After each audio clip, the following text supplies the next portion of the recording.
All right, let's lean into this a little bit more. I think PlayStation is now in a position when they're in a little bit of a warm water situation. When you're in hot water, everything is actually going down south. But then at first, you really have to think about how do you get to hot water status? It's basically the fact that the water is boiling. Right now, the temperature is going up a little bit because no one has really put on paper exactly what the implications of where we are now in gaming actually is. What a lot of people have bothered themselves about is this so-called hardware sales, which is a metric that is actually quite pointless. And I'll show you guys why if you would bear with me. The two things that we know and are pertinent for this video is that number one, both PlayStation and Xbox are third-party publishers. In the case of PlayStation, Steam even, in a sense, tags them as a third-party publisher. There's no shame in your game.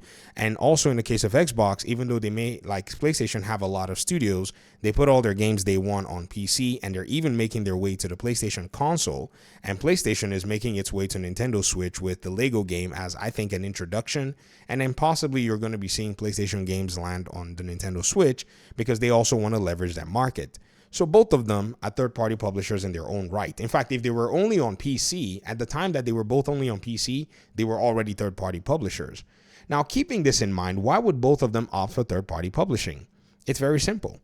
Other companies that are third-party publishers have maintained profitable businesses for many years, being their partners, and have pretty much been able to run their business for a very long time without making any single hardware. You have some of even the biggest names in gaming today, like Tencent, you have EA, you have you have, you see what I did there? You have Take-Two Interactive, you have Ubisoft when they were, basically making bangers and such, and even Focus Interactive, all be profitable businesses being run without a single hardware sale. I think Xbox recognized this and said, why are we doing subsidy console market when we could just dial in to the content strategy? Another thing too is they were acquiring a lot of these other studios that, in a sense could make them some really decent content, but those studios could not output what PlayStation was outputting in terms of its, third-person games. And Xbox knew that at the time. On top of that, PlayStation was very aggressive, money had in games, and had money had it to Bethesda games. It was when they decided that they were going to try to touch the Starfield game that Xbox took an opportunity and snatched up an entire publisher and put it under their wings. They not only snatched up just Bethesda Game Studios, who made Starfield, they took everything with them.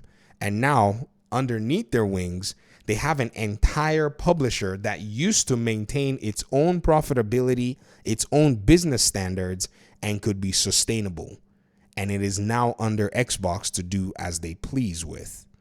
What this means is, as both of them being third-party publishers, they need content to actually publish to make money, to look like the other guys that I mentioned in terms of profitability, like EA, Take-Two, Ubisoft from when they were making bangers, and all of these other companies.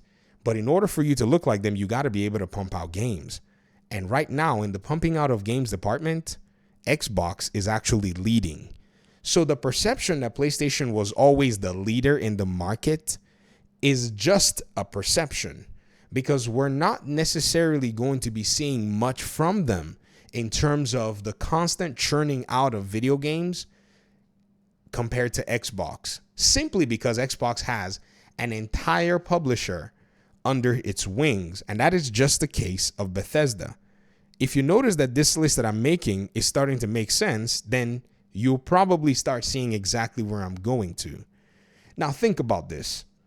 Bethesda alone, I guess we should put it more in the terms of, Bethesda Softworks under, the whole ZeniMax banner was able to release at least a game every 2 years. It will come from one of their many studios. They'll be able to get you something every 2 years. And those games were major titles. They weren't necessarily, small titles like, say, some of the other, games that the other studios were making in this particular. And I say small, maybe I'll say niche. Let me put it that way. Permit me to use the language freely a little bit. But Bethesda was able to bring out something major every 2 years, at most every 3 years. What this means is, in the cycle of releases, you can expect a Bethesda game, which is now an Xbox game, every 2 to 3 years coming from Bethesda. In some cases, you might get an overlap where something would have to be pushed back for something else.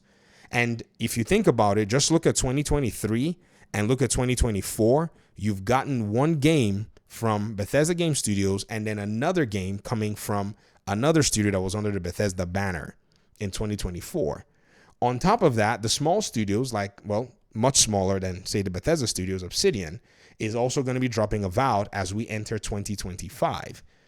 To then add to that, there are more Bethesda games coming down the road like Doom. There are other Bethesda games that are coming down the road as well that have not necessarily been talked about, like the Elder Scrolls game, which they're starting to kind of tease and set expectations. I don't know if you guys saw this article, which a Skyrim and Starfield, veteran was saying that it will be almost impossible to actually meet players' expectations. I think what they're trying to do is they're trying to avoid a Starfield controversy. You're going to see more and more of these articles show up. It's going to be hard to top Elder Scrolls. It's not going to be easy to top Elder Scrolls. This is all PR. This is all marketing. They're kind of like, preparing the field to then tease the Elder Scrolls game and then keep people guessing. Is it going to be on Xbox? Is it going to be on PlayStation? Oh, watch the marketing happen. I've already given you guys a playbook. You're welcome. On top of this, there are other games that are going to be coming from these other studios as well, which I'm trying to track down and then eventually I'm going to get my hands on. But then throw on top of that Activision, which is also a second publisher itself that was already sustainable, that was already capable of making its own games and pretty much being profitable at the end of the day without a single hardware sale. When compared to PlayStation, and you actually take, Bungie is just in the live service category. I made a category called live services. I just had to throw in because, these studios are going to probably make live services. Bungie's in the live service category and they're looking at bringing out Marathon pretty much soon. And then they have Fair Games, which is also another live service game that's coming out somewhere. But Call of Duty is just one game that comes out annually that's going to beat these other games just by sales. And then every so many years, you're going to see Activision probably bring something around, along the lines of, say, a Diablo game or maybe some other title, which honestly, with Call of Duty churning out all that money, they barely even need. So leaning into their third party, alternate character, their alt account, that's basically Xbox, is pretty much going to put them in a very interesting position in the gaming market and make them a content leader across both of these two publishers. Before you jump in the comment section and start telling me that you don't care about the games that Xbox is making, I'm not concerned about whether or not you care about the games that they're making. I'm just making a comparison from the perspective of the content to say that it appears to me that right now they have what I call a healthy lead in terms of the market that they're going into, which is a content providing market. They are going to jump into this market with full force, and they're going to have games all over the place available for people to be able to play. This is what the leadership in terms of this particular paradigm looks like. I saw somebody the other day say, they abandoned cloud gaming and all of this stuff. And I was like, you do know that cloud gaming is such a long stretch that in order for you to be able to effectively run it, you really need to invest a lot more money. However, as a third-party publisher and as a console maker, they need games more than anything else. They did not have a lot of games. But after the money hatting went on, they decided that they were going to dial in, and they took the opportunity to acquire some really, really interesting titles. And now PlayStation is left remastering games, waiting for long development cycles, waiting for super long development cycles to come around.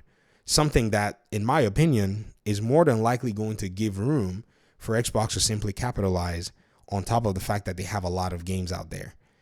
Even the money hatting might no longer be sufficient anymore. Like, they can block everything they want to block at this point. But the plethora of games that they have access to now, in terms of just these two publishers, which were already, like I said, profitable, sustainable, and capable of bringing games consistently, I think the temperature has just gone up a little bit for PlayStation. Most of you are going to buy a gaming PC very soon. If you're interested in actually playing a wide variety of games, you're going to go buy yourself a PC or build yourself one. I recommend building or buy yourself an Xbox or you find yourself waiting for these games to possibly come to PlayStation. And that's, an ask. Because trust me, they're going to play games. They're going to put a carrot on the stick. They gave you Hi-Fi Rush as a taste. Eventually, you're going to start saying, man, why am I even bothering waiting for these games? What's the entry point to be able to play these games? What is it? $299? $400? $500? A gaming PC without any of that, and I get the benefits of both worlds? Yeah. Something is going down, and some of you are yet to see it. You'll see it soon, though, once it comes full circle. I'm just here, basically just, taking notes, taking receipts, and looking at like, wow, it seems like the leapfrog that PlayStation was talking about is actually a thing. Let me hear your thoughts in the comment section. Thanks for watching. Peace out.